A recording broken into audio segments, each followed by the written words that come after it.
Welcome back to our first presentation.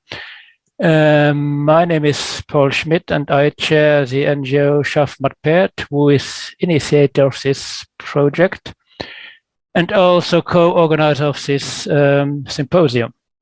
And our project is called Horsepower Innovation in Small-Scale Agriculture and Gardening, as our aim is to be innovative and to find new ways how we could change agriculture and gardening and make it more sustainable. And I will present you now shortly what we have done until now and what we plan to do in the next 2 years. And you could go to the next slide. Thank you. As you can see here, we have a time frame of 3 years, which started in 22 with what we did call a study and conception phase. And the end of this phase is today and tomorrow is our symposium. And we spent a year of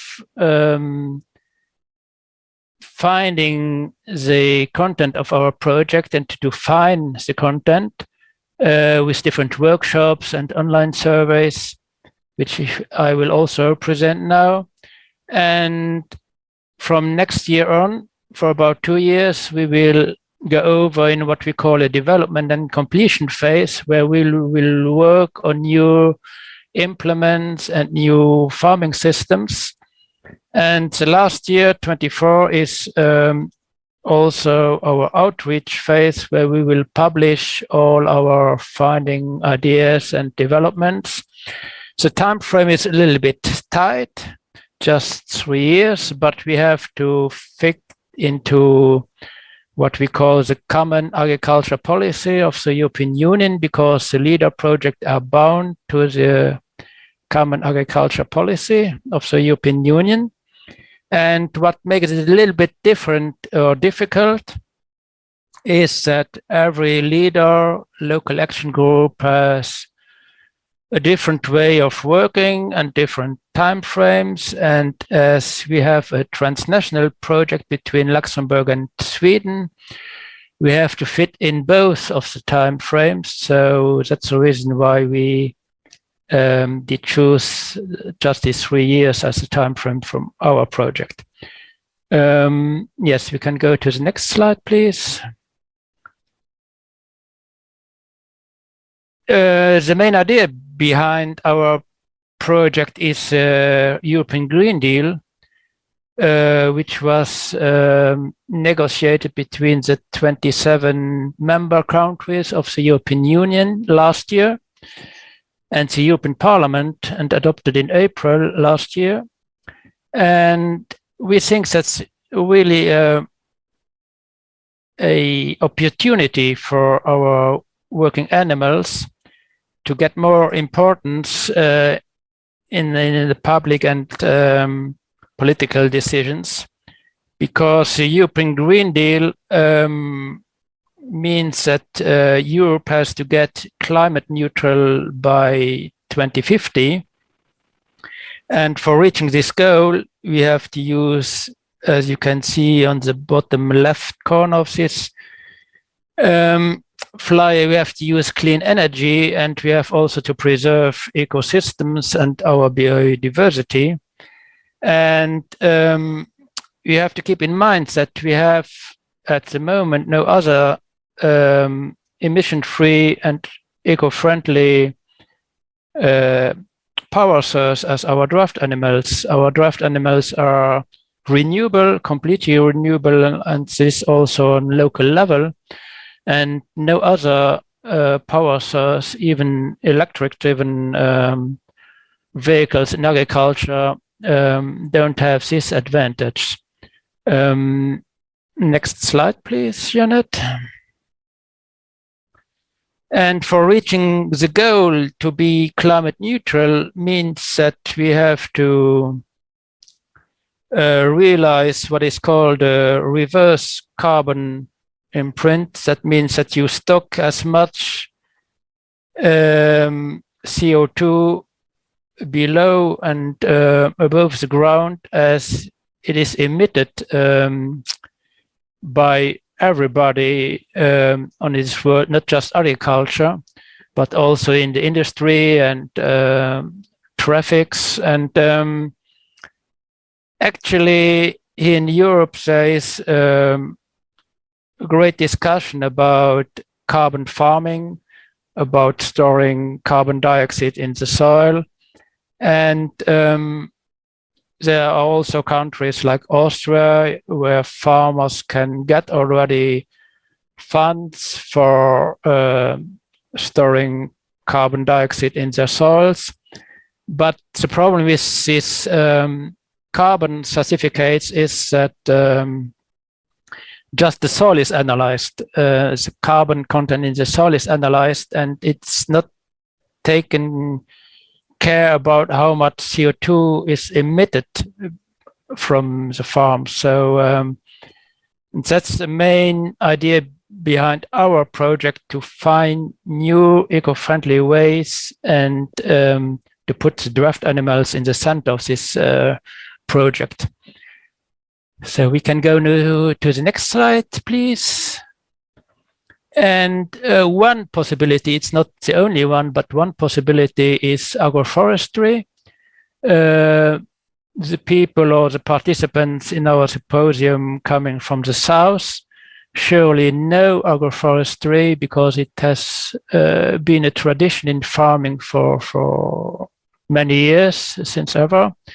And we in Central and Western Europe are currently discovering this farming system. And a part of our project, at least the one here in Luxembourg, will be developing agroforestry systems using draft horses. And agroforestry has a few advantages, like water loss reducing and soil fertility. And we think that's very important issues for the coming time, because we experience now a lot of recurring and severe summer droughts in our regions here. So we have to find new ways how we want to farm. And yeah, we believe that agroforestry can be of help for these new farming systems. Next slide, please. We have a certain experience in agroforestry. On this picture, you can see some kind of a micro agroforestry plot. That's an old orchard here on my farm, about 50 years old, where we do growing vegetables between tree rows. Agroforestry does not mean that you work with trees. You can also work with hedges or other plants. But I see ourselves just in the beginning of this development. Yeah, next slide, please.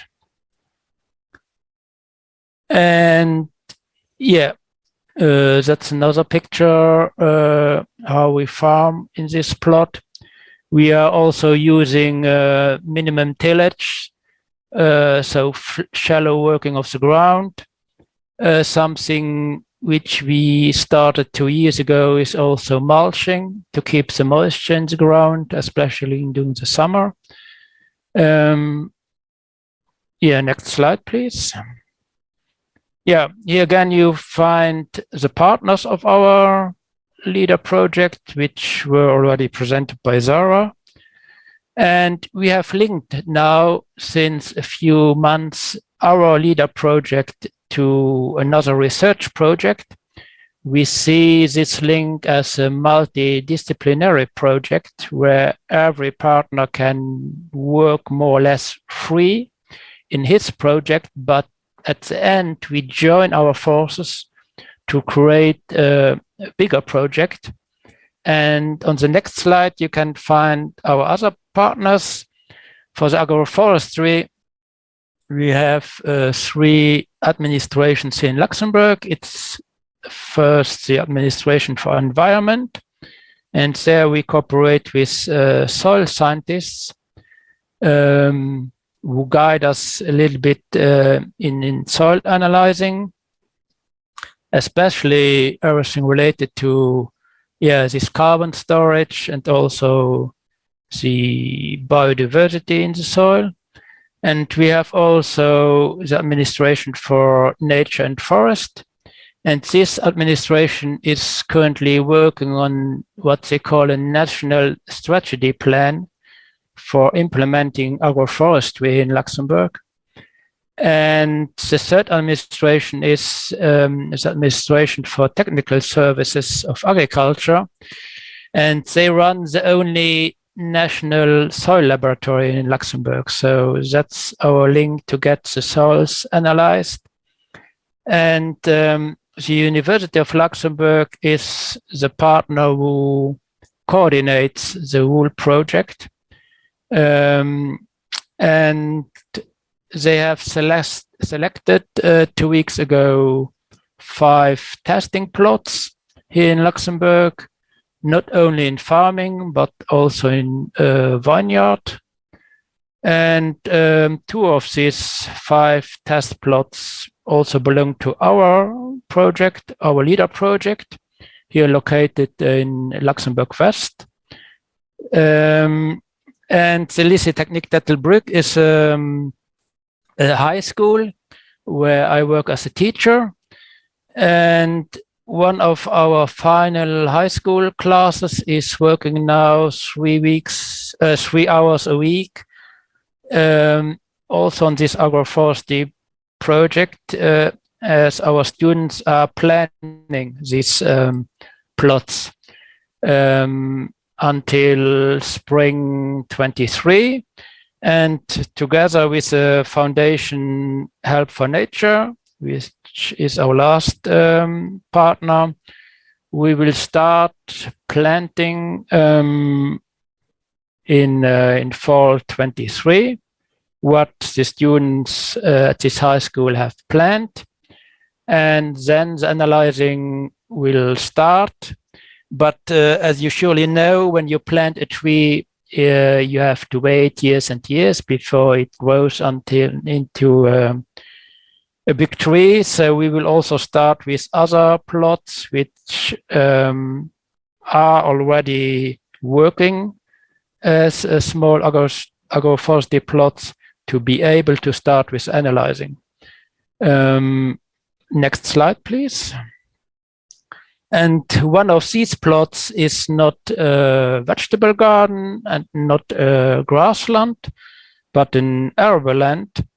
And the other part of this multidisciplinary project is linked to Zicona. Zicona is Association for Nature Protection, financed by several communities here in Luxembourg, municipalities.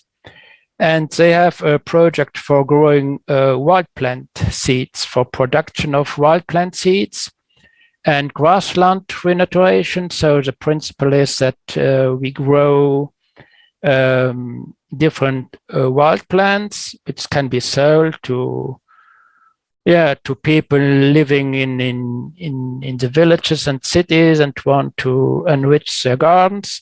But these wild plants will also be used for grassland renaturation.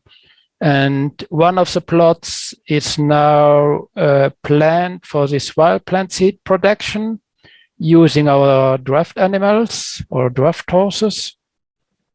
And on the next slide, you can see what we have done already in 21. We did call that project preparation. That was for preparing our LEADER project. And we did design and implement for maintaining grassland, for cutting weeds on grassland. And during this project preparation, our aim was to find out how the benefits are of using computer-aided design in designing horse-drawn implements. And this implement will be ready for next season, so we will also run it through the whole season in our project regions in Luxembourg and also in Sweden.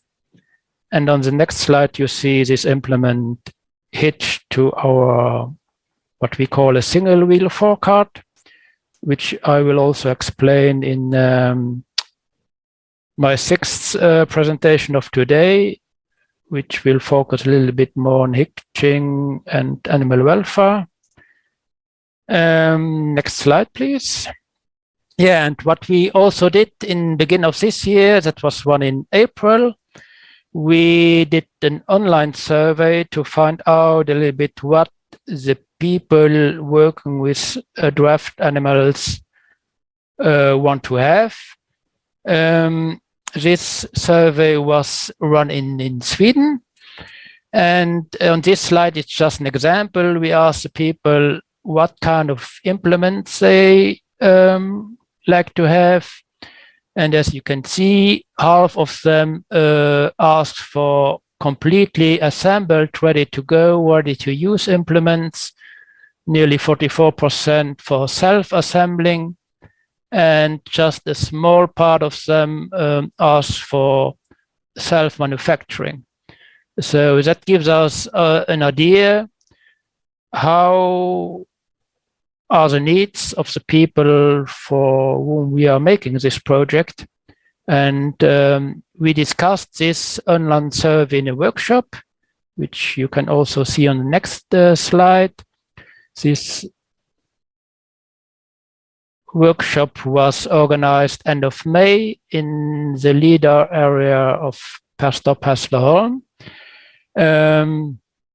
And we not only discussed our online survey, but also tried different horse-drawn implements. On this picture, you can see a lawn cutter.